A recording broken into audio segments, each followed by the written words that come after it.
of grounds 2 and 3. And remember, they gave no reasons for convicting.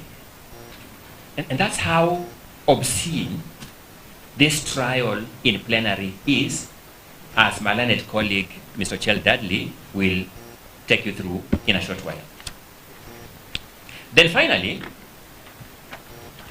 ground 1.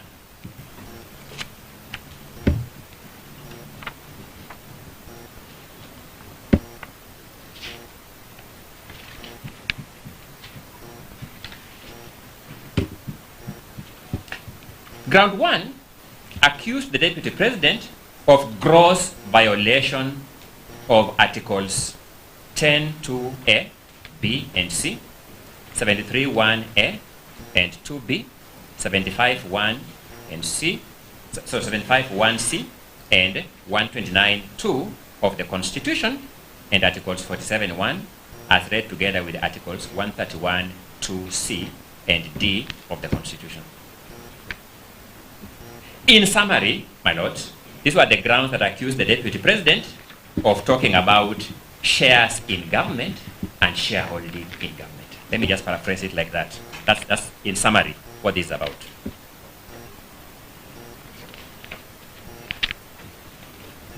My learned colleague, Mr. Tom Macharia, took the motion mover through cross-examination on this ground. You will find that at pages 88 to 94 of the Hansard of 16th October 2024.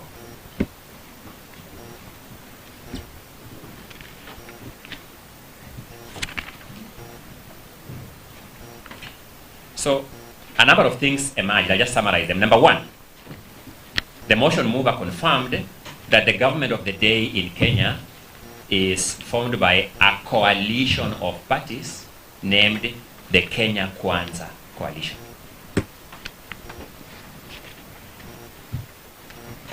Motion mover confirmed that as a fact. Number 2, he confirmed that the Kenya Kwanza Coalition was formed of pre-election coalition agreements involving various parties.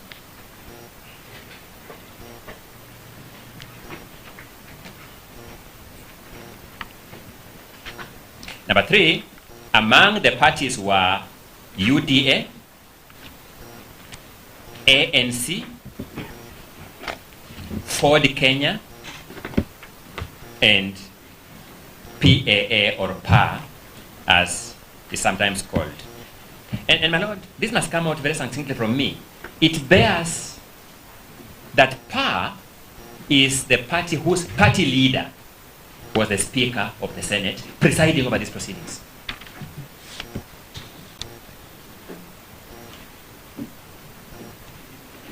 When you finally take time to read pages 88 to 94, the motion mover confirmed that each of these coalition agreements made references to sharing of government. And they expressly spoke about sharing government positions and sharing resources.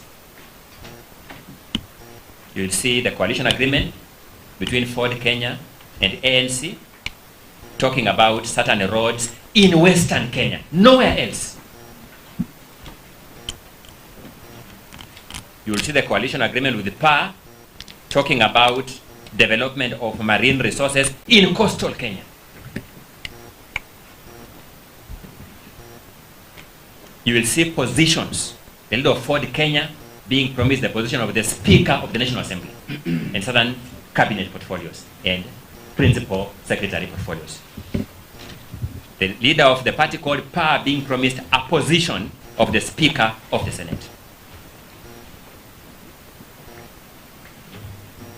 The question, therefore, is that when parties enter coalition agreements and pre-election manifestos, it is the people who determine whether they want to be associated with that kind of manifesto or that kind of pre-election arrangement at an election.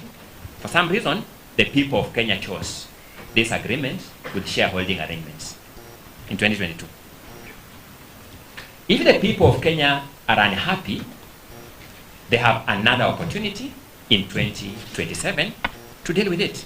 And that is exactly what the High Court set out in the Sonko decision that I have just referred to. If you look at the High Court Sonko decision at paragraph 258, the High Court says an impeachment is an important remedy, but one of last resort. It is one to be used where there is an injury to the people. The remedy should be limited to only the gravest political wrongs. This is because the person to be removed came to office through a popular mandate. The will of the people should therefore not be overturned on flimsy grounds. It must therefore be shown that the wrong committed by the official proposed to be impeached cannot wait to be corrected through the ordinary electoral cycle.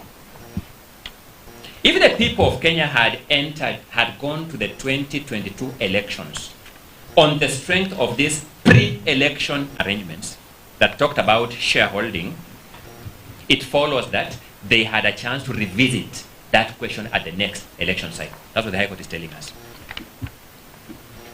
But, my lords, the more interesting one for me is at page 95 of the Hansard of 16th October 2024.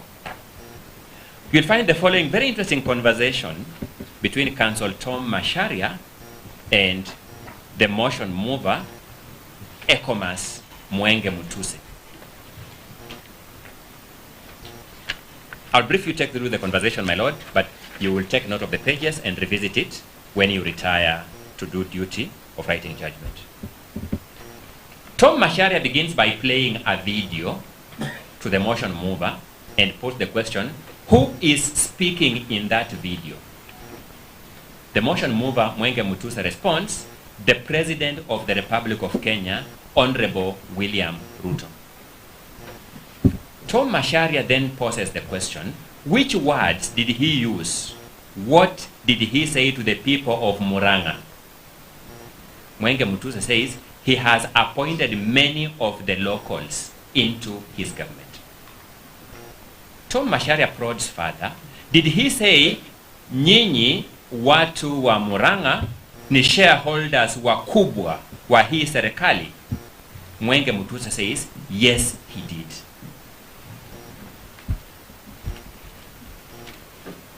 The people of Kenya have no difficulty waiting to assess their president at the next election cycle in 2027 following this conversation.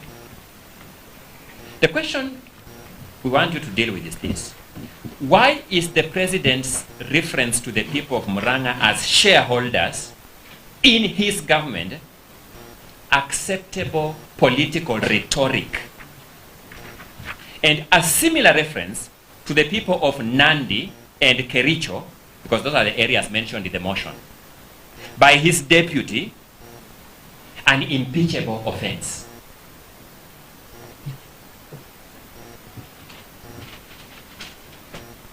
It's worth noting that when you read the conversations I've told you at pages 88 to 94, you'll find that the person who witnessed the pre-election pacts in Kenya Kwanza was Professor Kithure Kindiki, and despite witnessing agreements with the shareholding model in it, the National Assembly had no difficulty approving it now to become the deputy president.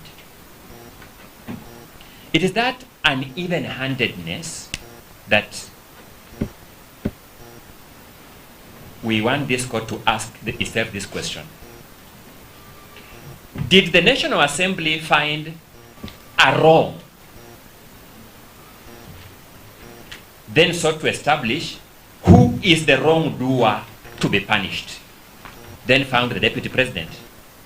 Or did it find the deputy president, then asked, what wrong can we put on him to punish him? Which is what appears to me to have transpired in this set of circumstances. have taken you through the 5 grounds that were approved by the Senate to demonstrate to you that they were bad for multiplicity. That's grounds 5 and 6. They fell short of the threshold as set out in Article 150 of the Constitution, as expanded upon through judicial interpretation. And therefore, generally, they could not found a motion for removal of the Deputy President from office. While principally, therefore, beseeching this court to allow this petition, allow me now to invite my learned colleague, Mr. Chell Dudley, to take you through the reading of the constitutional prescription on the impeachment procedure and how the interpretation of those provisions by the Speaker of the Senate fell way off the mark. Mr. Dudley, you're welcome. Thank you, my lord. Thank you.